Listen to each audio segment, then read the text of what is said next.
बिस्मिल्लाहिर्रहमानिर्रहीम। अस्सलाम वालेकुम। कैसे हैं बेटा सब लोग? ठीक है।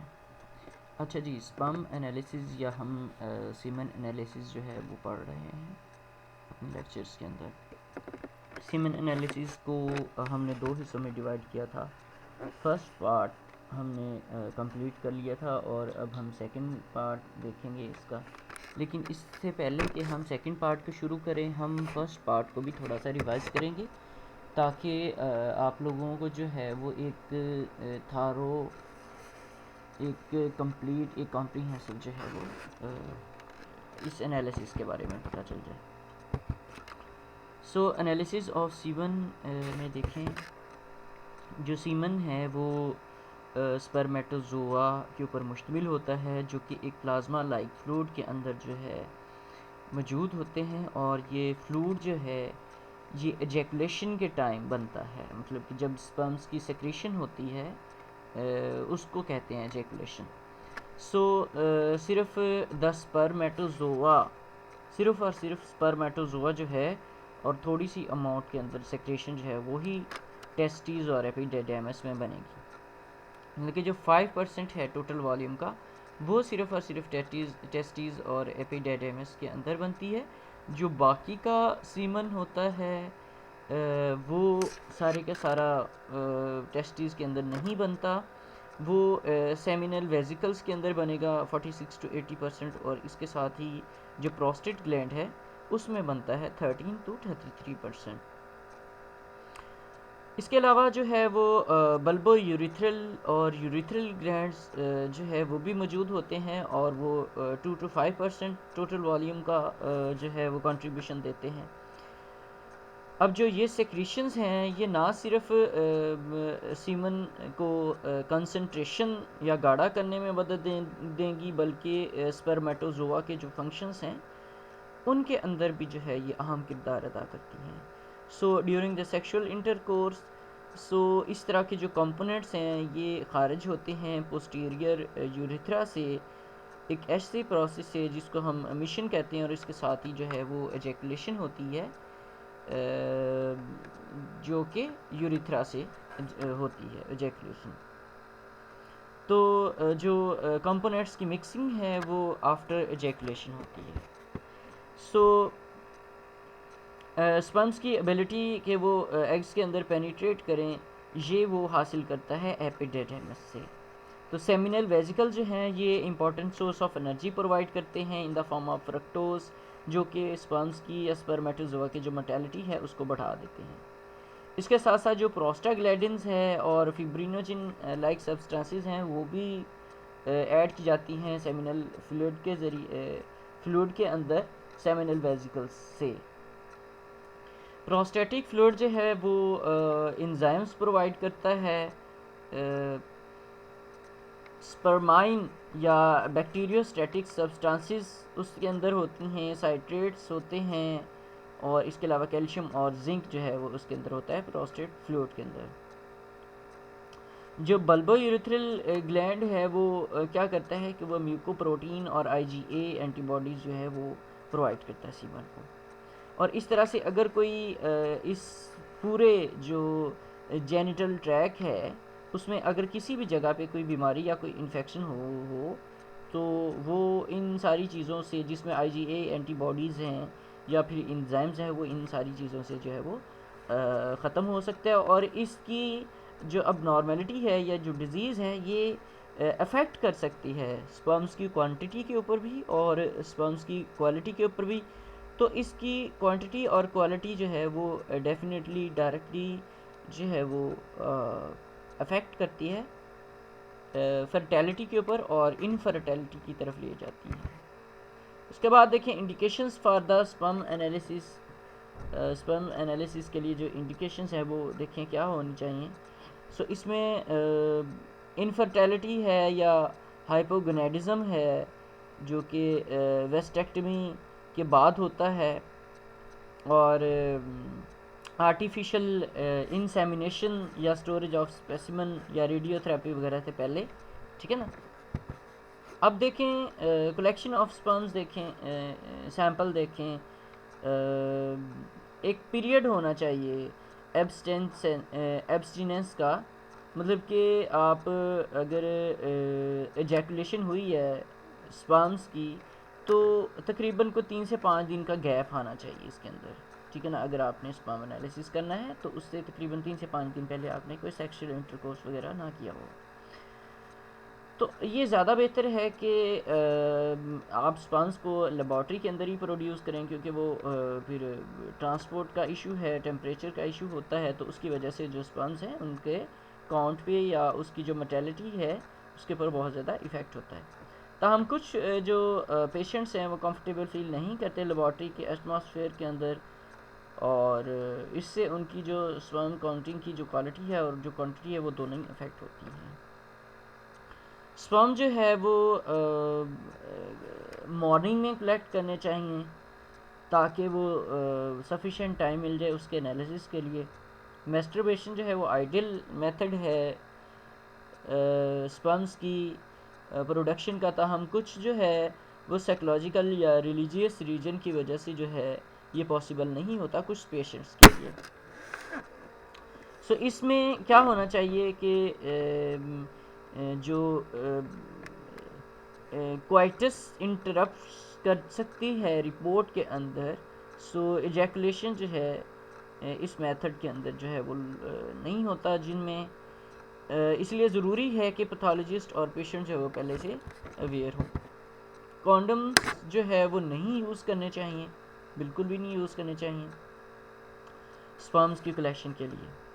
एक क्लीन, ड्राई और वाइड माउथ ग्लास या प्लास्टिक का जार आप यूज़ करें स्पर्म्स कंटेनर के लिए, और इसका ढक्कन जो है वो रबड़ का नहीं होना चाहिए, मतलब कि स्पर्म्स जो है वो रबड़ के साथ नहीं लगने चाहिए। डिटर्जेंट, वाटर या रबड़ वगैरह या इंजूरियस हैं स्पर्म्स के लिए, मतलब कि साबुन, सरफ या फिर रबर, ये स्पर्म्स को जो है ख़राब कर देते हैं।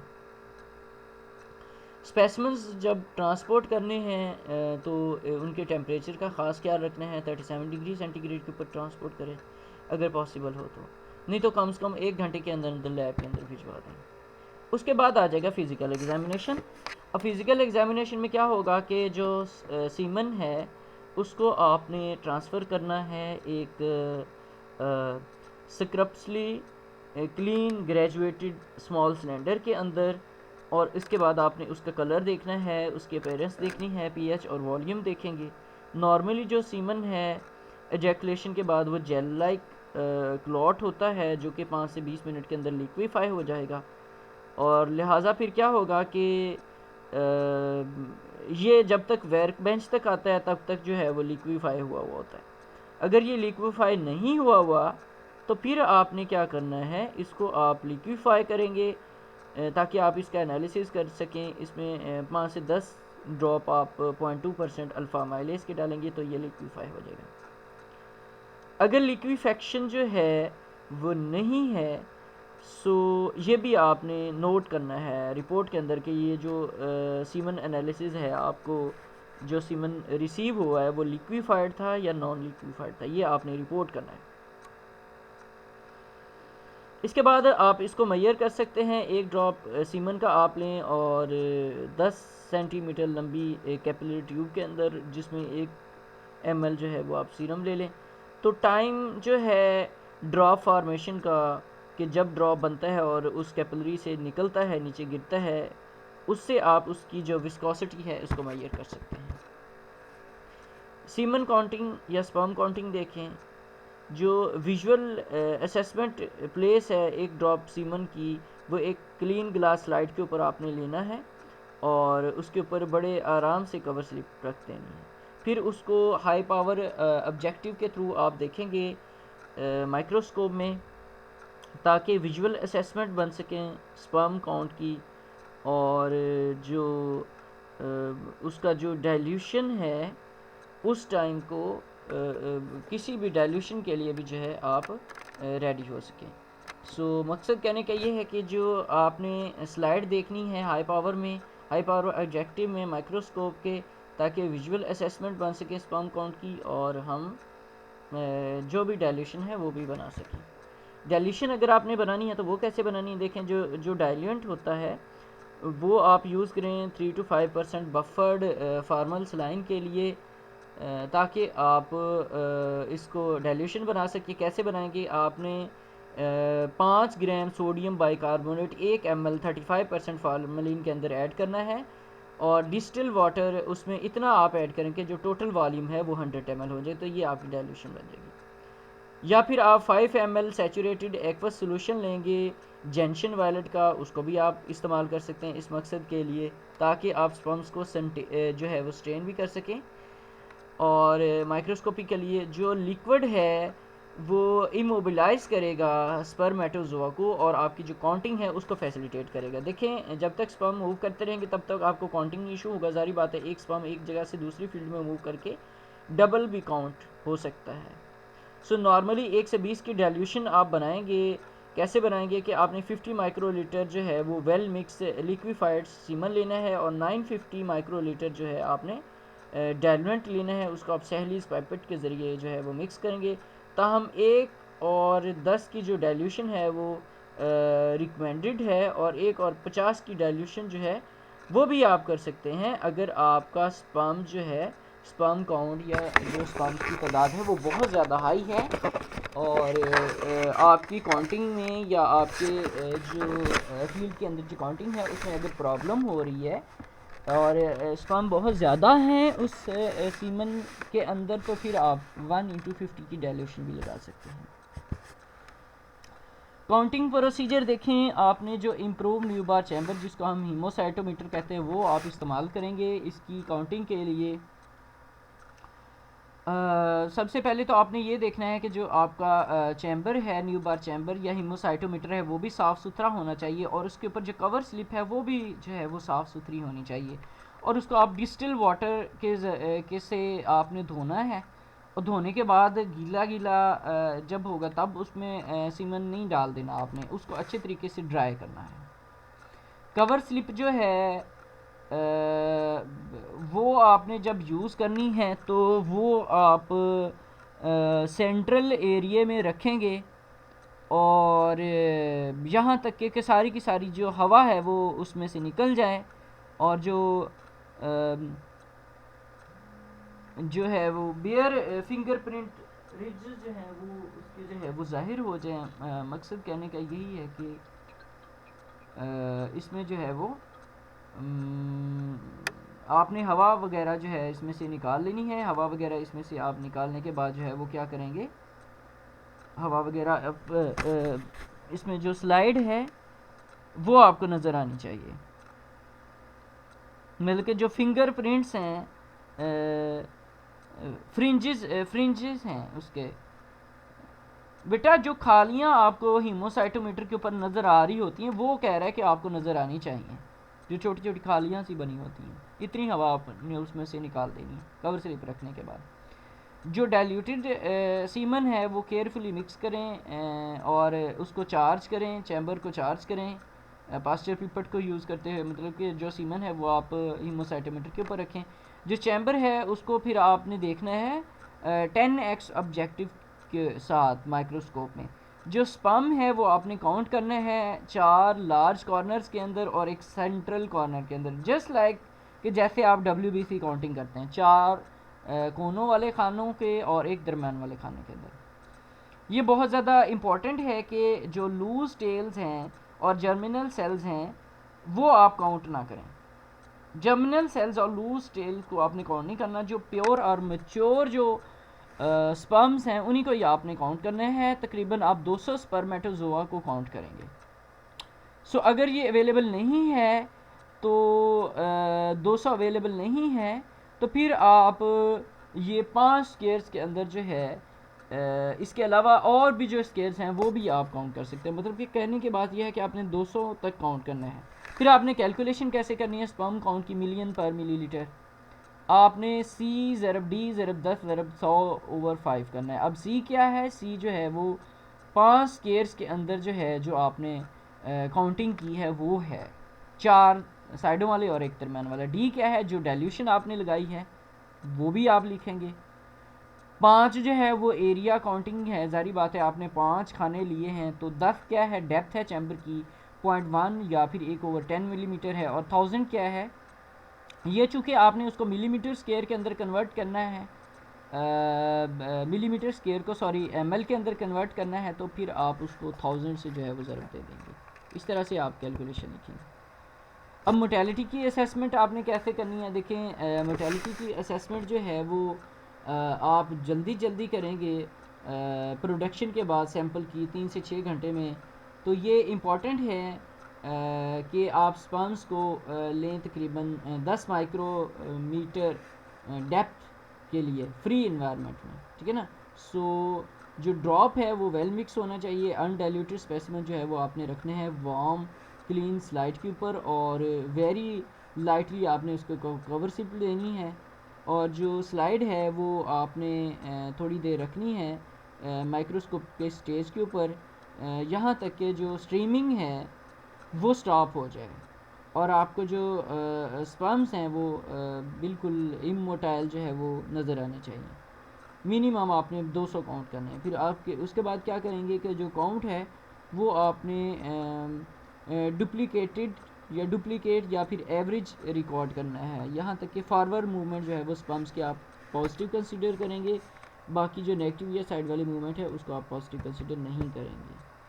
तो परसेंटेज मोटेलिटी की आप कैसे लिखेंगे, स्पर्म काउंट ज़रब ml, और जो परसेंटेज मोटेलिटी की है वो और स्पर्म्स का जो वॉल्यूम है, और इसको डिवाइड कर देंगे 100 के साथ। इसमें देखें आप जो और ऑब्जेक्टिव रिज़ल्ट्स आप ले सकते हैं। इसमें तकरीबन 30 मिनट्स कलेक्शन के बाद आप स्पर्म्स को ट्रांसफ़र करेंगे सैंपल को कैप ट्यूब में, और जेंटली मिक्स करेंगे इन्वर्ट करते हुए सेवरल टाइम्स। उसको पाइपट करेंगे एक ड्रॉप सीमन का ग्लास क्लीन ग्लास स्लाइड के ऊपर, और उसके ऊपर जो है वो आप क्लीन कवर स्लिप रखेंगे। इसमें आप ग्रेड 0 देंगे जब कोई मूवमेंट नहीं होगी, ग्रेड 1 देंगे जब फार्मा मूवमेंट होगी, ग्रेड 2 देंगे जब स्लो और वेंडरिंग मूवमेंट होगी, ग्रेड 3 देंगे जब रैपिडली मूवमेंट होगी स्ट्रेट लाइन में, और ग्रेड 4 आप तब देंगे जब बहुत ही हाई मूवमेंट जो है वो बिल्कुल स्ट्रेट लाइन में होगी। अच्छा, इसमें देखें कुछ इन्फेक्शंस या कुछ कोल्ड की वजह से जो है वो उसकी मोटेलिटी जो है वो कम हो सकती है स्पर्म की। अच्छा, आज का जो हमारा लेक्चर है वो यहाँ से स्टार्ट होगा।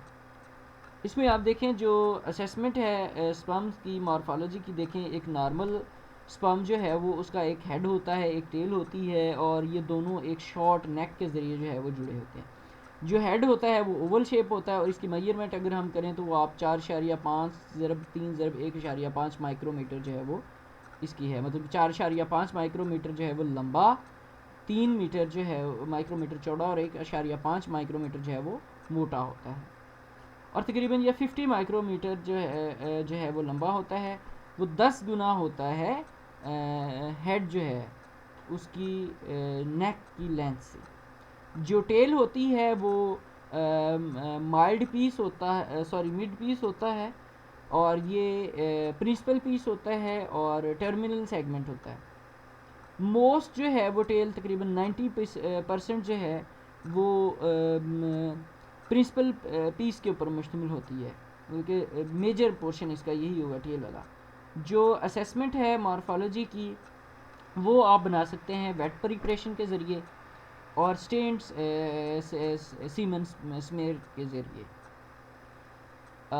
ये मुश्किल होता है मॉर्फोलॉजी को डिफ़ाइन करना, जो मोटाइल स्पर्म्स की मॉर्फोलॉजी है उसको डिफ़ाइन करना मुश्किल होता है। सो इसलिए बेटर है कि आप उसको स्टेन करें। इसमें देखें स्टेनिंग के लिए जो है वो आप जैसे कि ब्लड स्मेयर को स्टेन करते हैं वही स्टेन आप इसमें यूज़ कर सकते हैं।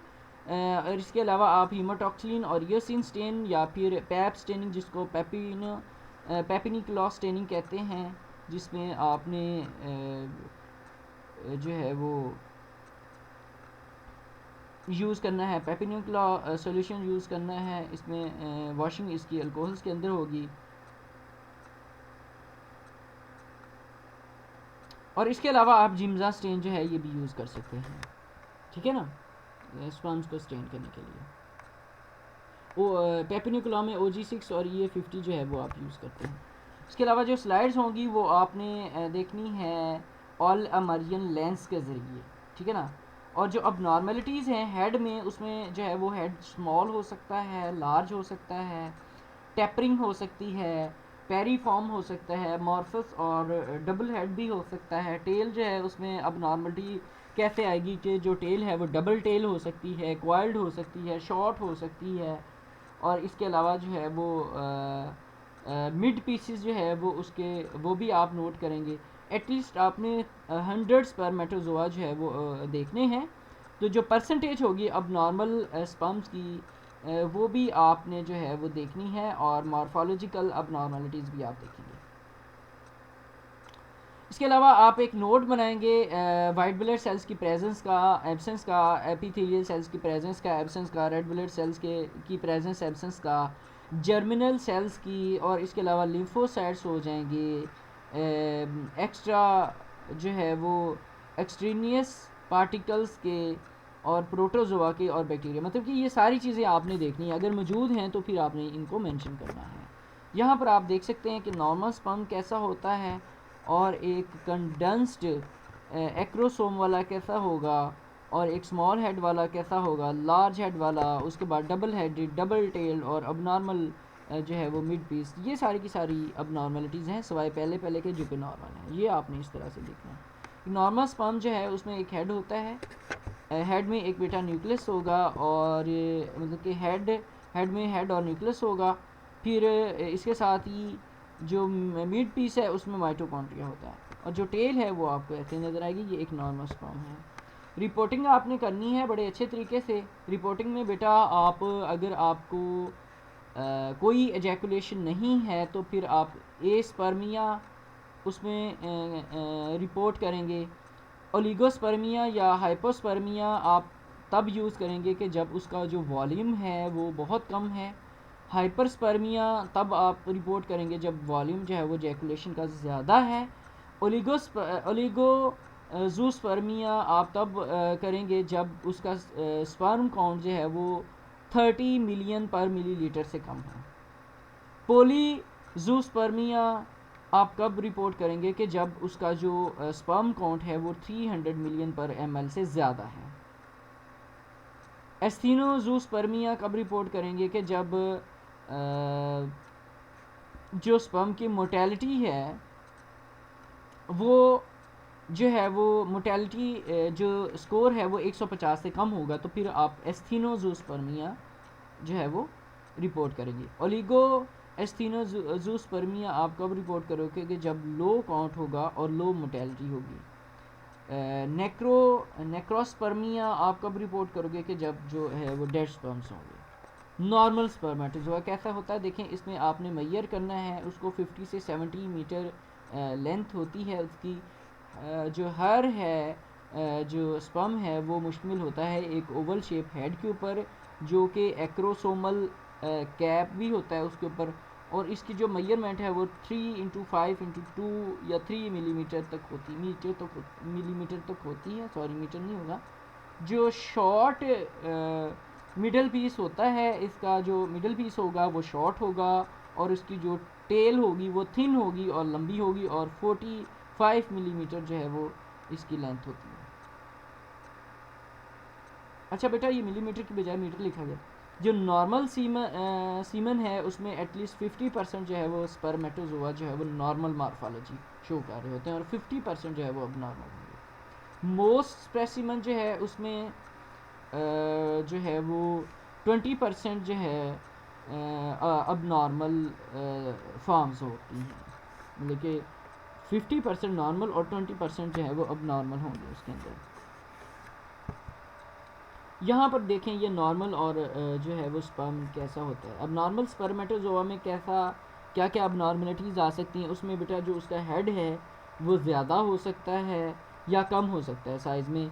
अब नॉर्मल शेप होगी, टेपरिंग होगी हेड की, या पायरी फॉर्म जो है वो हो सकता है। एक्रोसोमल कैप जो है वो उसके ऊपर नहीं होगा, अब नॉर्मल होगा या बड़ा होगा या होगा ही नहीं। न्यूक्लियस जो है उसमें वो उसमें वैक्यूल्स हो सकते हैं, या क्रोमाटिन जो है वो अनइवनली डिस्ट्रीब्यूटेड हो सकता है, या फिर उसके दो हेड्स हो सकते हैं, या फिर एडिशनल रेजिडुअल बॉडी हो सकती है, मतलब कि साइटोप्लाज्मिक ड्रॉपलेट हो सकता है। तो ये अबनॉर्मलिटीज़ वो हैं जो कि हेड में हो सकती हैं। बात समझ आ गई? क्योंकि या तो उसका साइज़ ज़्यादा होगा या कम होगा, या अबनॉर्मल शेप होगी, या टेपर्ड जो है वो हेड होगा, पायरी फॉर्म होगा, एक्रोसोमल कैप या होगा ही नहीं, या अबनॉर्मल होगा या बड़ा होगा। न्यूक्लियस जो है उसमें वैक्यूल्स भी हो सकते हैं, या जो क्रोमेटिन मटेरियल है वो अनइवनली डिस्ट्रीब्यूटेड हो सकता है, 2 हेड्स हो सकते हैं, या फिर एडिशनल रेजिडुअल बॉडीज़ हो सकती हैं साइटोप्लाज्मिक ड्रॉपलेट्स की। मिड पीस में क्या अबनॉर्मलिटीज़ आ सकती हैं, उसमें या तो वो एब्सेंट होगा, या फिर जो है वो साइज़ मिड पीस का जो है वो ज़्यादा होगा। वो अपीयर हो सकता है एज आ डिवाइडेड या बाईफरकेटेड, मतलब कि 2 हिस्सों में डिवाइडेड जो है वो आपको नज़र आ सकता है। एंगल्ड हो सकता है, जो कि जहाँ पर ये टेल से मिलता है वहाँ पर ये एंगल्ड होगा। टेल में क्या क्या अबनॉर्मलिटीज़ आ सकती हैं, वो या तो होगी ही नहीं, या फिर उसकी जो लेंथ है वो कम होगी, या डबल्ड होगी, या बेंडेड होगी, या क्वाइल्ड टेल होगी। अच्छा, इसके बाद एक नोट है, देखें अबनॉर्मल जो सीमन फाइंडिंग्स होंगी वो आपने चेक करनी है फर्दर स्पेसिमन के ज़रिए, और ख़ास तौर पे जब जो स्पर्म काउंट है वो लो होगा और स्पर्मेटोजोआ जो है वो नॉन वायबल, मतलब कि ज़िंदा नहीं होंगे और अबनॉर्मल होंगे। जब अबनॉर्मलिटीज़ जो हैं वो मौजूद होंगी तो फिर सेकंड स्पेसिमन भी आप ले सकते हैं, फर्दर टेस्ट भी आप जो है उसको इंडिकेट कर सकते हैं। यहाँ पर आप ये देखें, ये नॉर्मल और अबनॉर्मल स्पर्म की वही। फिर रेफरेंस रेंजेस देखें, वॉल्यूम 2 से 6 ml जो है वो होना चाहिए, मतलब कि 1 से 10 ml तक भी हो सकता है। कलर उसका ग्रे या येलो होना चाहिए। अपेयरेंस उसकी कैसी होनी चाहिए भाई, ओपेलिसेंस होना चाहिए, मतलब कि वो गैर शफाफ हो।